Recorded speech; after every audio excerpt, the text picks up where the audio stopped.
All right, what's going on, guys? So this is my 14-foot John boat to bass boat conversion that I did. It took about 4 months, so it wasn't too bad. So up front, I have a 67-pound thrust motor guide.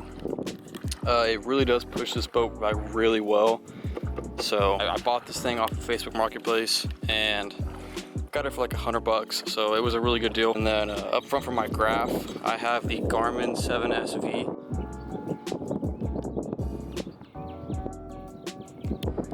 It has down scan and clear view and side view and all that kind of stuff. It's probably a perfect setup for a John boat. It's a bass boat. It's got the big screen, like I said. Yeah, all in all, I mean, it's a really good, pretty good unit for this boat. I installed this little. It's kind of like a, it's like a cruise control kind of. You just kind of flick it over like this, and it propels it.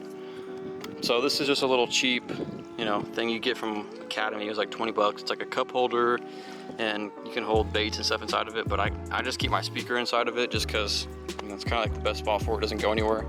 Also, shout out to TB Nation for Michael Lopez over there. Him and his crew doing some cool things.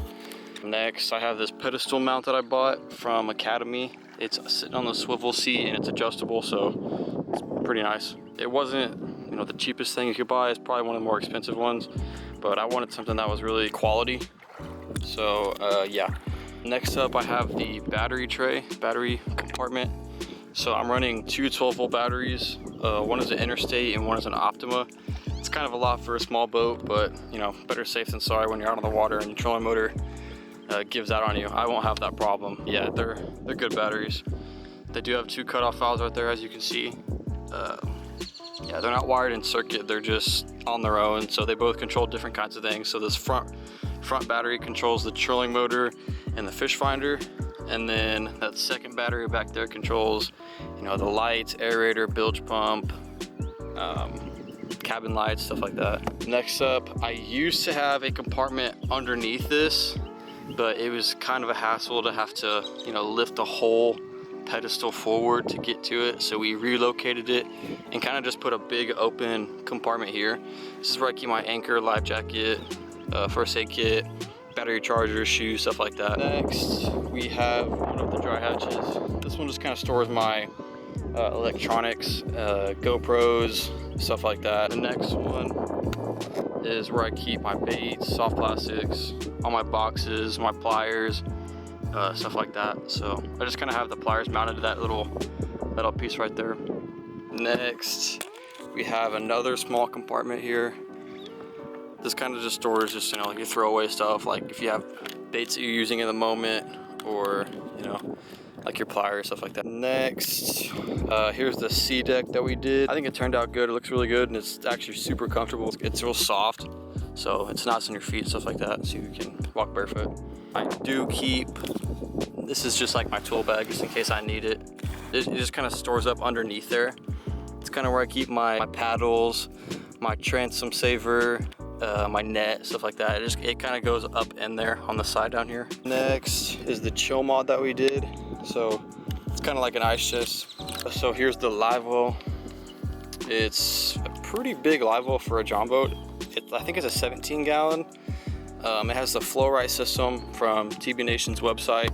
I think it's the starter kit. So beside that is just an empty compartment. It has the hose running through, and I kind of just keep it as like a trash can.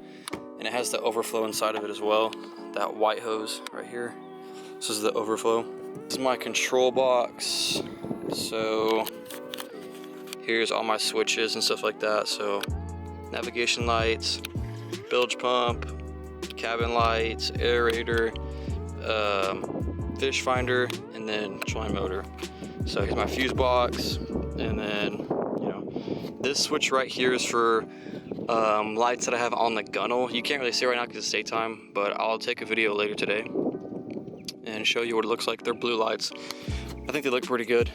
Next, we have the rod locker that we built. I think so it holds 8 rods.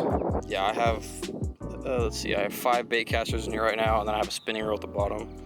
So yeah, this material right here is like fiberglass. They use it in like showers and stuff like that, but I thought it would look really good inside of a, you know, something like this. and there's a light that runs underneath here. It's like a blue light, so we're gonna flex off it. It looks really good. I'll show you this piece back here. So this whole panel right here, this one, it all comes out for easy access to your gas tank and all your plumbing and stuff like that. And running this boat is a 15 horsepower Johnson. It's a 2001 two-stroke. It pushes the boat about 20 miles an hour. So I mean, all in all, I think that's pretty good for a 14-foot boat. So yeah, that's pretty much it. So yeah, added some stickers up here. So Arctic, Favorite, and Garmin, stuff like that. But yeah, that's about it for the boat. If you have any questions, let me know. But yeah, that's been about it. See you guys.